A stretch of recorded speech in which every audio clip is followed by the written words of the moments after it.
السلام علیکم ورحمۃ اللہ وبرکاتہ۔ کل ہم نے سورہ بقرہ کی آیت نمبر 64 تک کی تلاوت اور ترجمہ پڑھا تھا۔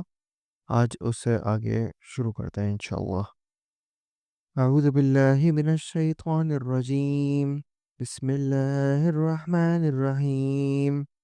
وَلَقَدْ عَلِمْتُمُ الَّذِينَ اعْتَدَوْا مِنْكُمْ فِي السَّبْتِ فَقُلْنَا لَهُمْ كُونُوا قِرَدَةً خَاسِئِينَ۔ اور یقیناً تمہیں ان لوگوں کا بھی علم ہے جو تم میں سے ہفتے کے بارے میں حد سے بڑھ گئے، اور ہم نے بھی کہہ دیا کہ تم ذلیل بندر بن جاؤ۔ فَجَعَلْنَاهَا نَكَالًا لِمَا بَيْنَ يَدَيْهَا وَمَا خَلْفَهَا وَمَوْعِظَةً لِلْمُتَّقِينَ۔ اسے ہم نے اگلوں پچھلوں کے لیے عبرت کا سبب بنا دیا اور پرہیزگاروں کے لیے واعظ و نصیحت کا۔ وَإِذْ قَالَ مُوسَىٰ لِقَوْمِهِ إِنَّ اللَّهَ يَأْمُرُكُمْ أَن تَذْبَحُوا بَقَرَةً قَالُوا أَتَتَّخِذُنَا هُزُوًا قَالَ أَعُوذُ بِاللَّهِ أَنْ أَكُونَ مِنَ الْجَاهِلِينَ۔ اور حضرت موسیٰ علیہ السلام نے جب اپنی قوم سے کہا کہ اللہ تعالیٰ تمہیں ایک گائے ذبح کرنے کا حکم دیتا ہے، تو انہوں نے کہا ہم سے مذاق کیوں کرتے ہو؟ آپ نے جواب دیا کہ میں ایسا جاہل ہونے سے اللہ تعالیٰ کی پناہ پکڑتا ہوں۔ قالوا ادع لنا ربك يبين لنا ما هي قال إنه يقول إنها بقرة لا فارض ولا بكر عوان بين ذلك فافعلوا ما تؤمرون۔ انہوں نے کہا اے موسیٰ، دعا کیجئے کہ اللہ تعالیٰ ہمارے لیے اس کی ماہیت بیان کر دے۔ آپ نے فرمایا وہ کہتا ہے گائے نہ تو بالکل بڑھیا ہو نہ بچہ، بلکہ درمیانی عمر کی نوجوان ہو۔ اب تو تمہیں حکم دیا گیا ہے، بجا لاؤ۔ قالوا ادع لنا ربك يبين لنا ما لونها قال إنه يقول إنها بقرة صفراء فاقع لونها تسر الناظرين۔ وہ پھر کہنے لگے کہ دعا کیجئے اللہ تعالیٰ بیان کر دے کہ اس کا رنگ کیا ہے۔ فرمایا وہ کہتا ہے کہ وہ گائے زرد رنگ کی ہے، چمکیلا اور دیکھنے والوں کو بھلا لگنے والا اس کا رنگ ہے۔ قالوا ادع لنا ربك يبين لنا ما هي إن البقرة تشابه علينا وإن إن شاء الله لمهتدون۔ وہ کہنے لگے کہ اپنے رب سے اور دعا کیجئے کہ ہمیں اس کی مزید ماہیت بتلائے۔ اس قسم کی گائے تو بہت ہیں، پتہ نہیں چلتا، اگر اللہ نے چاہا تو ہم ہدایت والے ہو جائیں گے۔ قال إنه يقول إنها بقرة لا ذلول تثير الأرض ولا تسقي الحرث مسلمة لا شيخ فيها قالوا الآن جئت بالحق فذبحوها وما كادوا يفعلون۔ آپ نے فرمایا کہ اللہ کا فرمان ہے کہ وہ گائے کام کرنے والی، زمین میں ہل جوتنے والی اور کھیتوں کو پانی پلانے والی نہیں، وہ تندرست اور بے داغ ہے۔ انہوں نے کہا اب آپ نے حق واضح کر دیا، گو وہ حکم برداری کے قریب نہ تھے، لیکن اسے مانا اور وہ گائے ذبح کر دی۔ وَإِذْ قَتَلْتُمْ نَفْسًا فَادَّارَأْتُمْ فِيهَا وَاللَّهُ مُخْرِجٌ مَا كُنْتُمْ تَكْتُمُونَ۔ اور جب تم نے ایک شخص کو قتل کر ڈالا، پھر اس میں اختلاف کرنے لگے، اور جو کچھ تم چھپاتے تھے اس کو اللہ تعالیٰ ظاہر کرنے والا تھا۔ فَقُلْنَا اضْرِبُوا بِبَعْضِهَا كَذَلِكَ يُحْيِي اللَّهُ الْمَوْتَى وَيُرِيكُمْ آيَاتِهِ لَعَلَّكُمْ تَعْقِلُونَ۔ ہم نے کہا کہ اس گائے کا ایک ٹکڑا مقتول کے جسم پر لگا دو، وہ جی اٹھے گا۔ اسی طرح اللہ مردوں کو زندہ کر کے تمہیں تمہاری عقل مندی کے لیے اپنی نشانیاں دکھاتا ہے۔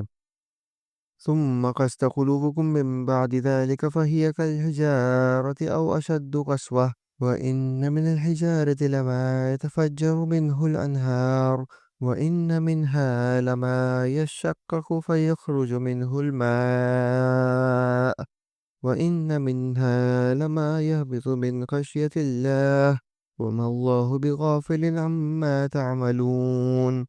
پھر اس کے بعد تمہارے دل پتھر جیسے بلکہ اس سے بھی زیادہ سخت ہو گئے۔ بعض پتھروں سے تو نہریں بہہ نکلتی ہیں، اور بعض پھٹ جاتے ہیں اور ان سے پانی نکل آتا ہے، اور بعض اللہ تعالیٰ کے ڈر سے گر پڑتے ہیں، اور تم اللہ تعالیٰ کو اپنے اعمال سے غافل نہ جانو۔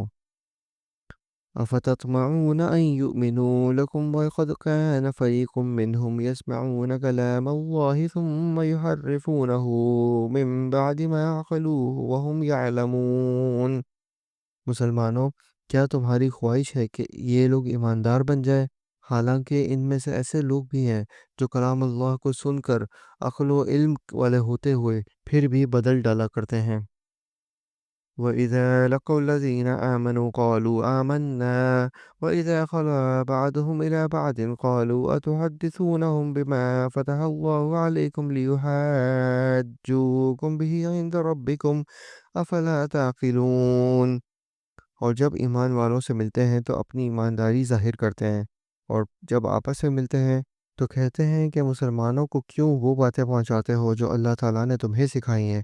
کیا جانتے نہیں کہ یہ تو اللہ تعالیٰ کے پاس تم پر ان کی حجت ہو جائے گی؟ أَوَلَا يَعْلَمُونَ أَنَّ اللَّهَ يَعْلَمُ مَا يُسِرُّونَ وَمَا يُعْلِنُونَ۔ کیا یہ نہیں جانتے کہ اللہ تعالیٰ ان کی پوشیدگی اور ظاہر داری سب کو جانتا ہے؟ وَمِنْهُمْ أُمِّيُّونَ لَا يَعْلَمُونَ الْكِتَابَ إِلَّا أَمَانِيَّ وَإِنْ هُمْ إِلَّا يَظُنُّونَ۔ اور ان میں سے بعض ان پڑھ ایسے بھی ہیں کہ جو کتاب کے صرف ظاہری الفاظ کو ہی جانتے ہیں اور صرف گمان اور اٹکل پر ہی ہیں۔ فَوَيْلٌ لِّلَّذِينَ يَكْتُبُونَ الْكِتَابَ بِأَيْدِيهِمْ ثُمَّ يَقُولُونَ هَٰذَا مِنْ عِندِ اللَّهِ لِيَشْتَرُوا بِهِ ثَمَنًا قَلِيلًا فَوَيْلٌ لَّهُم مِّمَّا كَتَبَتْ أَيْدِيهِمْ وَوَيْلٌ لَّهُم مِّمَّا يَكْسِبُونَ۔ ان لوگوں کے لیے ویل ہے جو اپنے ہاتھوں کی لکھی ہوئی کتاب کو اللہ تعالیٰ کی طرف کی کہتے ہیں اور اس طرح دنیا کماتے ہیں۔ ان کے ہاتھوں کی لکھائی کو اور ان کی کمائی کو ویل یعنی ہلاکت اور افسوس ہے۔ وَقَالُوا لَن تَمَسَّنَا النَّارُ إِلَّا أَيَّامًا مَّعْدُودَةً قُلْ أَتَّخَذْتُمْ عِندَ اللَّهِ عَهْدًا فَلَن يُخْلِفَ اللَّهُ عَهْدَهُ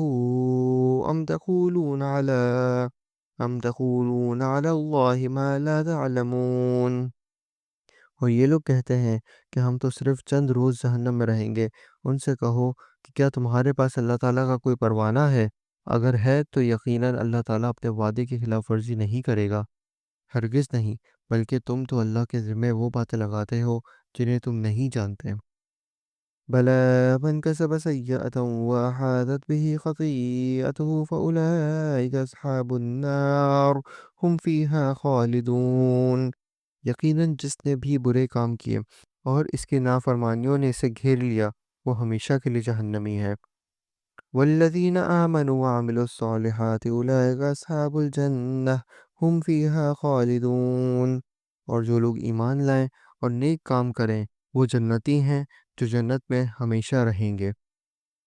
وَإِذْ أَخَذْنَا مِيثَاقَ بَنِي إِسْرَائِيلَ لَا تَعْبُدُونَ إِلَّا اللَّهَ وَبِالْوَالِدَيْنِ إِحْسَانًا وَذِي الْقُرْبَىٰ وَالْيَتَامَىٰ وَالْمَسَاكِينَ وَقُولُوا لِلنَّاسِ حُسْنًا وَأَقِيمُوا الصَّلَاةَ وَآتُوا الزَّكَاةَ ثُمَّ تَوَلَّيْتُمْ إِلَّا قَلِيلًا مِّنكُمْ وَأَنتُم مُّعْرِضُونَ۔ اور جب ہم نے بنی اسرائیل سے وعدہ لیا کہ تم اللہ تعالیٰ کے سوا دوسری کی عبادت نہ کرنا اور ماں باپ کے ساتھ اچھا سلوک کرنا، اسی طرح قرابت داروں، یتیموں اور مسکینوں کے ساتھ، اور لوگوں کو اچھی باتیں کہنا اور نمازیں قائم رکھنا اور زکوٰۃ دیتے رہنا، لیکن تھوڑے سے لوگوں کے علاوہ تم سب پھر گئے اور منہ موڑ لیا۔ وَإِذْ أَخَذْنَا مِيثَاقَكُمْ لَا تَسْفِكُونَ دِمَاءَكُمْ ولا تخرجون أنفسكم من دياركم ثم أقررتم وأنتم تشهدون۔ اور جب ہم نے تم سے وعدہ لیا کہ آپس میں خون نہ بہانا، قتل نہ کرنا اور آپس والوں کو جلا وطن نہ کرنا، تم نے اقرار کیا اور تم اس کے شاہد بنے۔ ثم أنتم هؤلاء تقتلون أنفسكم وتخرجون فريقا منكم من ديارهم تظاهرون عليهم بالإثم والعدوان وإن يأتوكم أسارى تفادوهم وهو محرم عليكم إخراجهم أفتؤمنون ببعض الكتاب وتكفرون ببعض فما جزاء من يفعل ذلك منكم إلا خزي في الحياة الدنيا ويوم القيامة يردون إلى أشد العذاب وما الله بغافل عما تعملون. لیکن پھر بھی تم نے آپس میں قتل کیا اور آپس کے ایک فرقے کو جلا وطن بھی کیا اور گناہ اور زیادتی کے کاموں میں ان کے خلاف دوسرے کی طرفداری کی۔ ہاں، جب وہ قیدی ہو کر تمہارے پاس آئے تو تم نے ان کے فدیے دیے، لیکن ان کا نکالنا جو تم پر حرام تھا اس کا کچھ خیال نہ کیا۔ کیا بعض احکام پر ایمان رکھتے ہو اور بعض کے ساتھ کفر کرتے ہو؟ تم میں سے جو بھی ایسا کرے گا اس کی سزا اس کے سوا کیا ہو کہ دنیا میں رسوائی اور قیامت کے دن سخت عذاب کی مار، اور اللہ تعالیٰ تمہارے اعمال سے بے خبر نہیں۔ صدق اللہ العظیم۔ آج ہم نے سورہ بقرہ کے آیت نمبر 85 تک کی تلاوت کی اور اس کا ترجمہ بھی پڑھا۔ امید ہے آپ کو پسند آیا ہوگا۔ انشاءاللہ اگلی ویڈیو میں اس سے آگے کنٹینیو کریں گے۔ تب تک کے لیے اجازت دیجیے۔